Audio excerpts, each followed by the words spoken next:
बहाना देते हो कि मैं पढ़ रहा हूँ, और कमरा बंद करके आप क्या पढ़ाई करते हो मोबाइल में, आपको भी पता है, मुझे भी पता है। आप में से कुछ बच्चे ऐसे हैं जो इस संवाद में आए हैं, अलग सर से बात करने आए हैं, अपनी बातें, अपने कष्ट बताने आए हैं, जितना मैं आपकी मदद कर सकता हूँ वो लेने आए हैं। कुछ बच्चे रिवीजन कर रहे होंगे, तैयारी कर रहे होंगे, पर अभी इस वक्त पे कुछ बच्चे ऐसे होंगे जो अभी इंस्टाग्राम खोल के लगातार ऐसे स्क्रॉल कर रहे होंगे, उस नकली दुनिया में पूरी तरह से फंसे होंगे, एक के बाद एक रील देख रहे होंगे, और हर एक रील के बाद उनके दिमाग में जो डिप्रेशन है वो बढ़ता जा रहा होगा। हाथ यहाँ से हट नहीं पा रहा होगा रील से, क्योंकि वो अपने आप में ऐसा चुंबकीय बनाया गया है ना, ये सब प्लेटफॉर्म इसीलिए ऐसे बनाए जाते हैं कि वहां से आप हट ना पाओ, जानबूझ के ऐसे डिजाइन किए जाते हैं।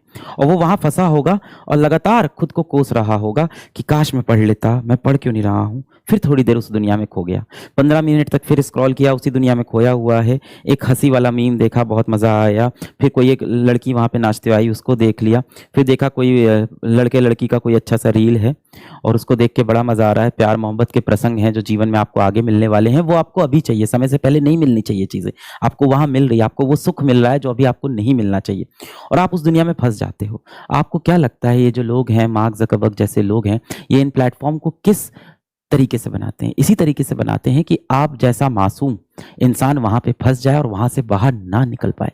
कहने को तो कहा जाता है कि हम एक कम्युनिटी बना रहे हैं जो लोगों को आपस में कनेक्ट करे, पर आप देखो ये रील्स वगैरह इसीलिए बनाए गए हैं। आप बैकएंड पे देखो तो वो सिर्फ आपका डेटा देख रहे हैं कि आप कितना समय वहां पे अपना व्यतीत करते हो और क्यों आप कम समय व्यतीत कर रहे हो। ये इंसान क्यों इस प्लेटफॉर्म को छोड़ के जा रहा है, इसको और रील्स दिखाते हैं, इसको और पोस्ट दिखाते हैं, इसको और इस दुनिया में फंसा लेते हैं, इस नकली दुनिया में इसको हम फंसा के रखते हैं यहां से ये बाहर ना निकल पाए।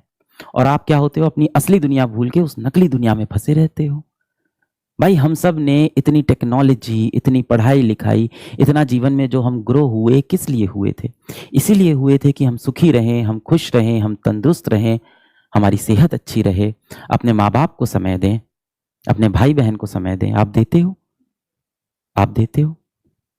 एक तरफ आप रील स्क्रॉल कर रहे होते हो, दूसरी तरफ आपकी माताश्री आपसे आपके बारे में बात करना चाह रही हो कि बेटा तुमने समय से खाना खाया था कि नहीं खाया था, और आप उनसे चिढ़ के बात कर रहे होते हो, उनको कष्ट देते हो, आप उनसे बदतमीजी से बात करते हो। तो ये सारे सोशल मीडिया प्लेटफॉर्म आपको इसी तरह से भटका रहे हैं। आप देखो ना, आप सोशल मीडिया पे एक फोटो डालते हो अपनी मम्मी के साथ, me with my mom is so beautiful, she is like God to me, और आप उस गॉड के साथ घर पे कैसा व्यवहार करते हो? जब वो गॉड आके आपसे रात को 10 बजे बोलता है कि बेटा आप मोबाइल छोड़ दो, ये बंद कर दो सोशल मीडिया प्लेटफॉर्म, आप कितनी चिढ़ से उनको रिप्लाई देते हो। इस दिन के लिए थोड़ी ना उन्होंने आपको बड़ा किया था। तो ये नकली दुनिया से आप बाहर निकलो, अपने जीवन का कंट्रोल खुद के हाथों में रखो। इन बड़े बड़े टेक जायंट्स को अपने जीवन का कंट्रोल मत दो।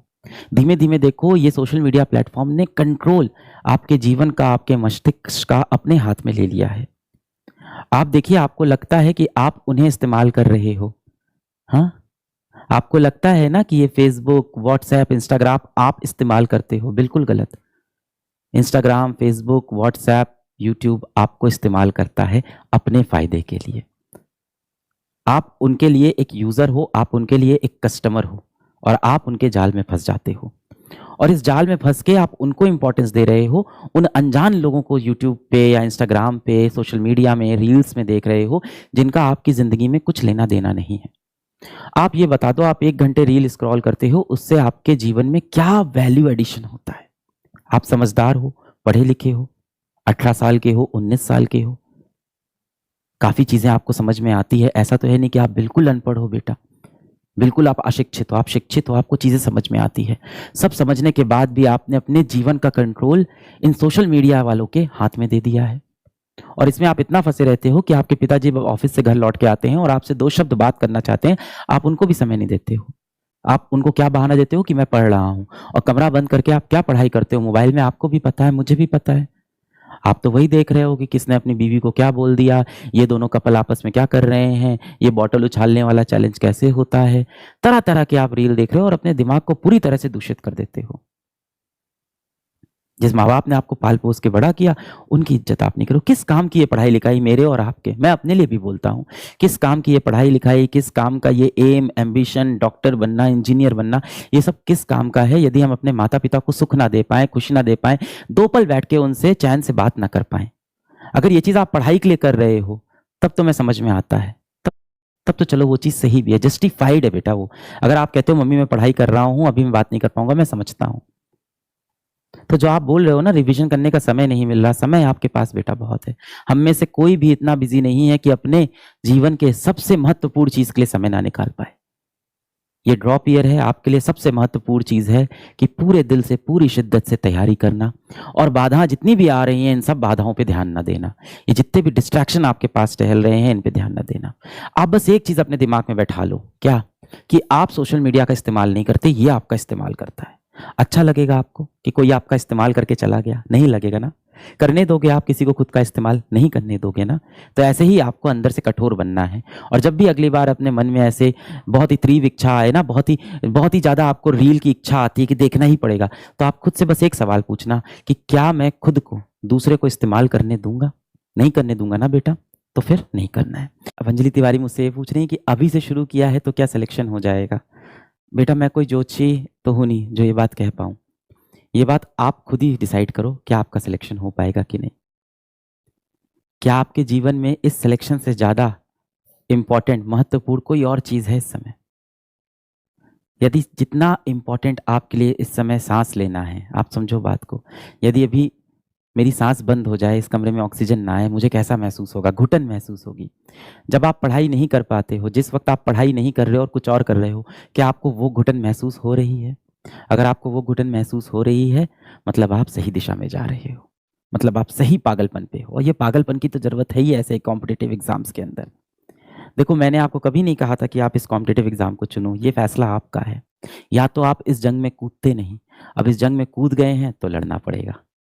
अब यहाँ से आप ये बात नहीं कर सकते कि ऐसा करना ठीक होगा, ऐसा करना गलत होगा। आप जंग में कूद गए हैं, पूरे दिल जान लगा के आपको लड़ाई करना पड़ेगा। अगर आपके जीवन में कोई और चीज़ ज़्यादा महत्वपूर्ण है, तो उसको आप छोड़ दो। कोई भी चीज़ ज़्यादा महत्वपूर्ण है, कुछ भी।